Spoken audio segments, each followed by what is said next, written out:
Hello everyone, नमस्ते। यो हो दैलेख जिल्लामा रहेको प्रसिद्ध धार्मिक स्थल बिलासपुर मन्दिर। यो मन्दिर हामी दैलेख बजारदेखि करिब 3-4 किलोमिटरको यात्रापछि पुग्न सकिन्छ।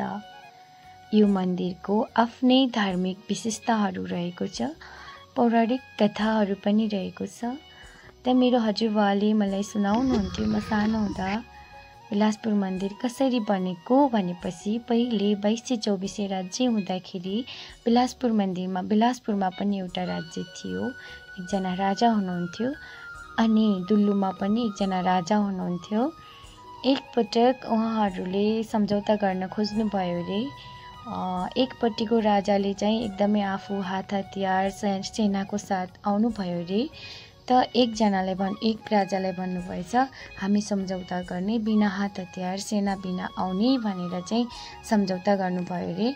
त जो सिधा हुनुहुन्थ्यो उहाँले चाहिँ हात हतियार सैनिक बिना नै जानुभएछ, सेना बिनै जानुभएछ भने जुन राजाले बोलाउनु भएको थियो उहाँ चाहिँ एकदमै सेनाको साथ तयारीको साथ जानुभएको रहेछ। उहाँहरू चाहिँ श्रीस्थानमा भेट्ने बाचा गर्नुभएको थियो रे।